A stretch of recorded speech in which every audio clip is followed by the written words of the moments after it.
जानेंगे विष्णु भगवान के छठे अवतार भगवान परशुराम जी के बारे में। और हम परशुराम जी की जय जयकार किया करते हैं। कब करते हैं? आरती के साथ। तो परशुराम जी अपने मंदिर में कहाँ हैं? हिंगलाज माँ के राइट साइड में खड़े हैं। राइट? कैसी मुद्रा में खड़े हैं? कैसी मुद्रा में खड़े हैं? नहीं, हाथ जोड़ के नहीं खड़े हैं, गुस्से में है, क्रोध में है। कैसे? ऐसे हाथ दिखा रहे हैं। किसकी तरफ? किसकी तरफ हाथ दिखाया? हैं? ना, हिंगलाज माँ से तो कह रहे हैं, मगर हाथ दिखा रहे हैं दो क्षत्रिय बालकों के ऊपर कि ये क्षत्रिय है, ब्राह्मण नहीं, मैं इनका वध करूंगा। राइट? और हिंगलाज माँ अभयदान देती है किनको? दोनों बालकों को, क्षत्रिय बालकों को, रुद्रसेन और जयसेन को। इन दोनों को अभयदान देती है। तो हिंगलाज माँ का आशीर्वाद किसके ऊपर है? हमारे पूर्वजों पर। ठीक है? और वो परशुराम जी को शांत करती है कि अब ये बालक क्षत्रिय नहीं, ये ब्रह्म क्षत्रिय हैं, इनमें ब्राह्मण तत्व हैं, आप इनका वध नहीं कर सकते, आप शांत होकर लड़ जाइए। राइट? इस बात को बताने के लिए झांकी स्वरूप में परशुराम जी को साथ में रखा है। राइट? तो परशुराम जी कौन थे? हेलो। भगवान विष्णु का छठा अवतार, महर्षि भृगु की संतान थे। ऑलराइट? भृगु ऋषि ने तपस्या की और तपस्या के फलस्वरूप परशुराम जैसा पुत्र उनको प्राप्त हुआ। जब जन्म हुआ तब उन्होंने उसका नामकरण संस्कार करते हुए उनका नाम रखा राम। ठीक है? फिर थोड़े बड़े हुए तब उन्होंने सारी विद्याएं सीखी, शस्त्र विद्याओं में वो बहुत पारंगत हुए। तब भृगु ने उन्हें अपना एक शस्त्र दिया जिसका नाम है परशु। फरसा बोलते हैं जिसको हिंदी में, जो उनके हाथ में है ना? उनके हाथ में आयुध है। मारवाड़ी में फरसे को क्या बोलते हैं? हिंदी में कुल्हाड़ी, मारवाड़ी में कुआडियो। हाँ,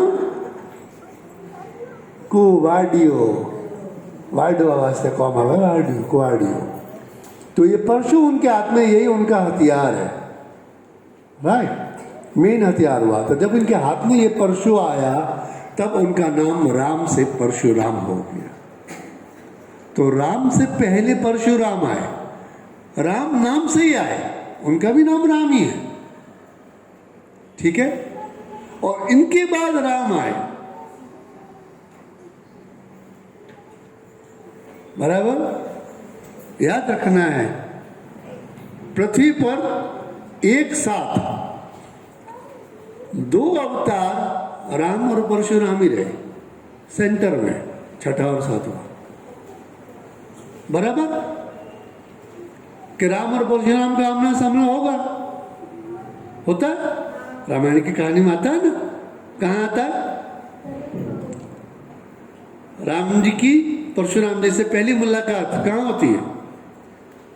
सीता स्वयंवर में। ठीक है? तो परशुराम जी ने सारी शस्त्र विद्याओं का ज्ञान प्राप्त किया। उनके हाथ में शिव का प्रदान किया हुआ धनुष था जिसका नाम था सारंग। पहले जैसे मनुष्यों के नाम होते थे वैसे वैसे उनके विशेष आयुधों के भी नाम होते थे। ठीक है? बातें नहीं करोगे भी आप? 1 2 3, क्या नाम आपका? ये डोरा रख दो। मैंने अभी क्या बोला? धनुष का नाम क्या था? धनुष का नाम क्या था? बताओ। तुम्हारा नाम क्या? कौन सा धनुष बोला उनके हाथ में था? परशुराम जी के हाथ में मिस हो गया ना? सारंग है। अर्जुन के हाथ में भी धनुष था, उसका नाम भी फेमस है, किसी को पता है? गांडीव, ठीक है। कृष्ण भगवान के हाथ में शंख था, शंख का नाम, शंखों का भी नाम है पांचजन्य। ये जो एक एक में बीच बीच में आपको याद बताता हूं, वो याद रखे, मेमोराइज करना, उनको याद रखना कि हर चीज की एक खास वैल्यू है, राइट। ये सारंग धनुषी जब पुराना हो गया था तो उन्होंने राजा जनक को दे दिया था। जनक उसको शिव धनुष के रूप में उसकी पूजा करते थे, माता सीता भी उसकी पूजा करती थी, राइट। तो इस संसार में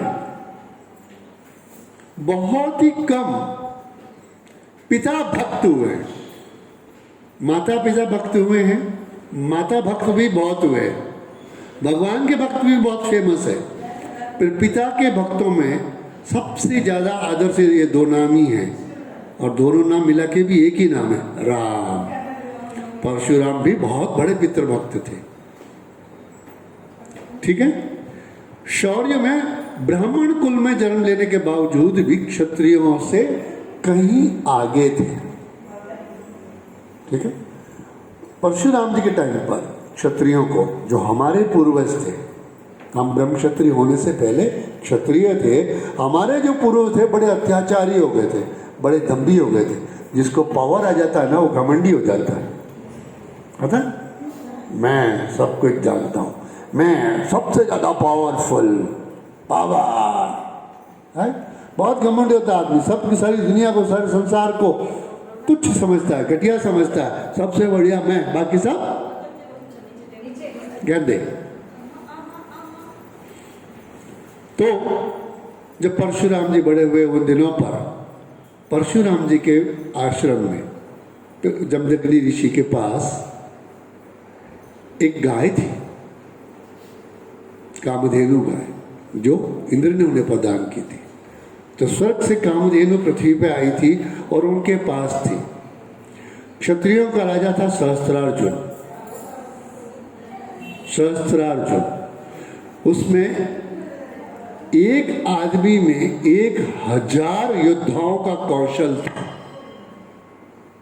कहते हैं कि उसके 1000 हाथ थे, मगर यदि ये बात अनबिलीवेबल लगती है कि 1000 हाथ किसके हो सकते हैं, मगर उनके चित्र ऐसे ही आते हैं, उनके 1000 हाथ थे, ठीक है। मदुरै के मीनाक्षी मंदिर में उनकी मूर्ति लगी है बाहर की तरफ, वहाँ सहस्त्रार्जुन की मूर्ति है, देखोगे आपको उसमें सैकड़ों हाथ दिखाई देंगे उसमें, ठीक है। उसको आप इमेजिन कर सकते हो कि गीता उपदेश के समय भगवान अपना विराट स्वरूप दिखाते हैं तो खूब सारे भगवान के चेहरे होते हैं, सारे अवतार, सारे देवी देवता भगवान के अंदर समाहित होते हैं। आपने देखा विराट स्वरूप का फोटो है? तो ये सहस्त्रार्जुन इतना घमंडी हो गया था कि उसका मन आ गया कि कामधेनु इनके आश्रम क्या करते, कामधेनु तो मेरे पास होनी चाहिए, तो उसको उठा ले गया, चुरा ले गया, राइट। और जब जमदग्नि की पत्नी ने उनको रोकने की कोशिश की तो वो रुके नहीं, उन्होंने उनका तिरस्कार कर दिया, धक्का मार के ले गए गाय को। तब जमदग्नि को उनको बड़ा गुस्सा आया, तो परशुराम से बोला कि भाई गाय वापस ला। परशुराम जी अकेले गए, उससे युद्ध किया, उसको मार दिया और गाय वापस लेके आए। अब पिता की मृत्यु हो गई तो बेटे उनके, जो सहस्त्रार्जुन के परिवार के बाकी बच्चे क्या करेंगे?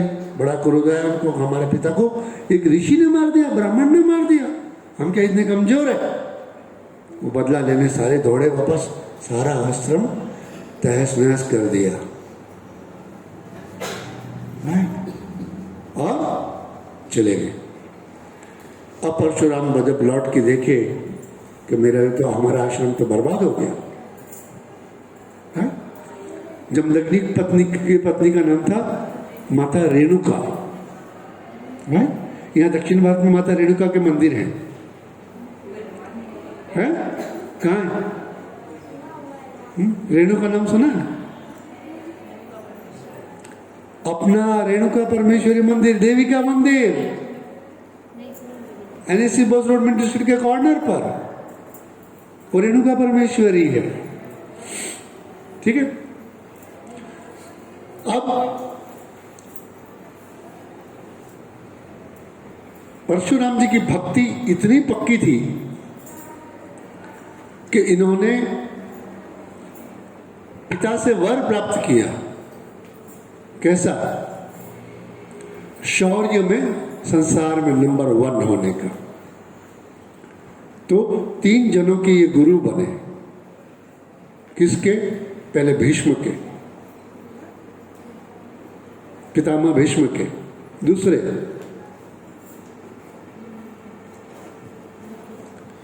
कर्ण के, कर्ण के गुरु परशुराम, पर बाद में उन्होंने उसको श्राप दे दिया था, है?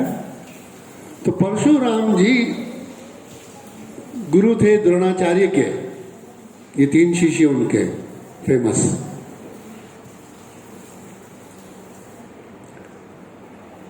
तो जब क्षत्रियों ने उनका आश्रम उजाड़ दिया और उनकी मां रेणुका देवी का अपमान किया, उसका वो प्रतिकार नहीं कर पाई, तो जमदग्नि ऋषि बड़े क्रोधित हो गए और उनके और बेटे थे, उन बेटों को उन्होंने कहा कि तुम जाओ अपनी माँ का सिर काट दो। पति पे उनको गुस्सा आया तो माँ का सिर काटने को बोला, तो बाकी सब बेटे ना बोल दिए कि नहीं हम नहीं करेंगे, हम अपनी माँ का गर्दन नहीं काट सकते, हम नहीं काटेंगे। और परशुराम जी तब तक वन से आए तो परशुराम जी को बोला तो परशुराम तेरी माँ पे मैं क्रोधित, तू जा तेरी माँ का सिर काट। परशुराम जी ने लिया फरसा हाथ में, काट दिया। हमसे कोई कहे तो हम किसी हालत में नहीं करें, मगर परशुराम जी पितृभक्त थे, पिता की भक्ति के पक्के। जब माँ का सिर कट गया तो उनको फिर पश्चाताप हुआ, अरे मैंने तो अपनी पत्नी का ही गर्दन कटवा दी, बच्चों को बिना माँ का कर दिया। मगर परशुराम पे प्रसन्न थे, उनको बोले कि अब तू वर मांग, मैं तुझ पे तो प्रसन्न हूं, तूने मेरा आदेश माना। तो इंडिकेशन क्या है कि माता पिता की आज्ञा का पालन करना चाहिए। उन्होंने वरदान क्या मांगा? खाली माँ को मारने का आदेश नहीं किया, उनके जो बाकी बेटों ने ना बोला ना कि माँ को नहीं मारेंगे, तो बोले माँ और तेरे भाई सबको काट, सबको उनसे पिटवा दिया, सबको कटवा दिया गर्दन। तो परशुराम जी ने वरदान मांगा कि मुझे मेरी माँ और मेरे भाई चाहिए। तो उन्होंने परशुराम जी की निवेदन माना और उनकी माँ को और भाइयों को वापस जीवित कर दिया। उस जमाने में विद्या थी मरों को जिंदा करने की, जिसका नाम था मृत संजीवनी विद्या। उस विद्या का उपयोग किया उन्होंने और उनकी माँ को वापस जीवित कर दिया। ठीक है। जमदग्नि ऋषि को हम लोग कम मानते हैं, पर उत्तर भारत में जो पहाड़ी क्षेत्र है हिमालय, उसमें बहुत मानते हैं। अच्छा, वहां उनको बोलते हैं जमलू देवता, जमदग्नि ऋषि को और जमलू देवता बोलते हैं। अब ये सारा कांड हो गया, परशुराम जी की समझ में आ गया कि ये सारी समस्या की जड़ क्षत्रिय, इनको नहीं छोड़ूंगा। उन्होंने प्रतिज्ञा कर ली कि मैं इस धरती को क्षत्रिय विहीन कर दूंगा, यानी जितने भी क्षत्रिय हैं सबको मार डालूंगा। और निकल के अपने विजय अभियान पर हाथ में सारंग धनुष और फरसा लेकर क्षत्रिय जहां जहां भी दिखते गए सबको काटते गए। पूरी धरती पृथ्वी क्षत्रियों से नाश कर दिया। छोटे बालक को नहीं मारते थे पहले, बड़ा बड़ों को सबको मार दिया, चले आए। इस प्रकार उन्होंने, वो बच्चे बड़े हुए फिर काट दिया। 21 बार यानी हर बार बच्चे बड़े होते थे और वो मार देते थे।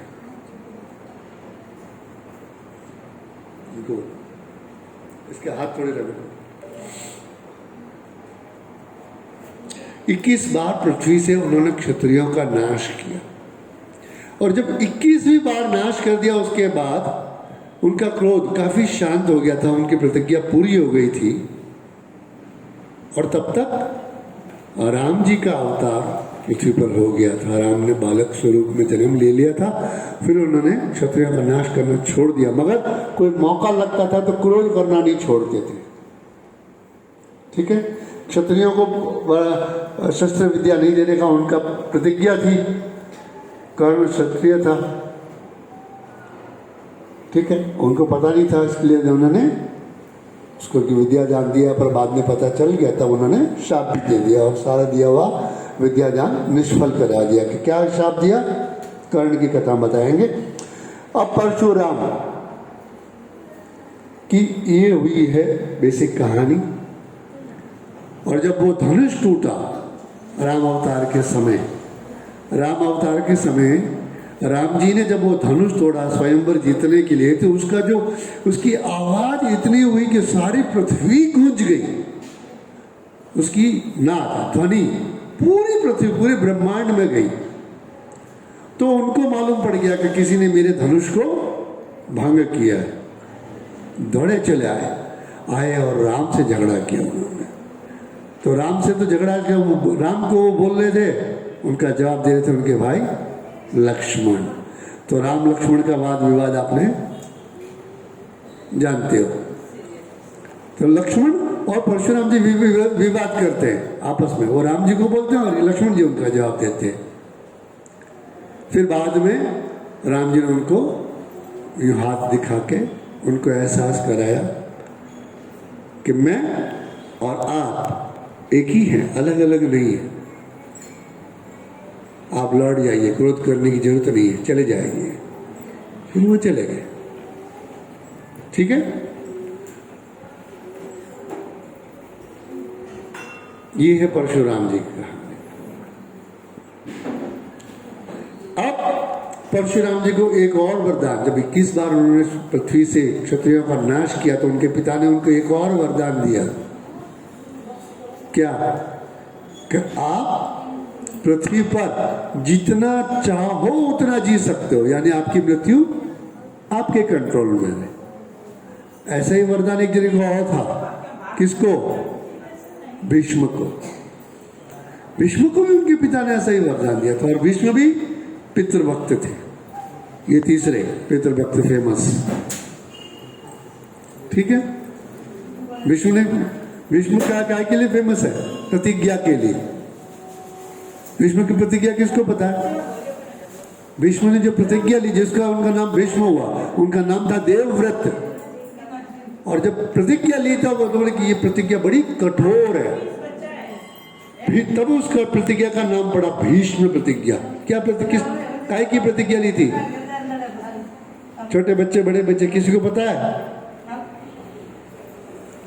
कि पिता को वचन दिया कि मैं आजीवन ब्रह्मचारी रहूंगा, विवाह नहीं करूंगा, मेरे बच्चे नहीं होंगे। ये प्रतिज्ञा उन्होंने ली। राइट।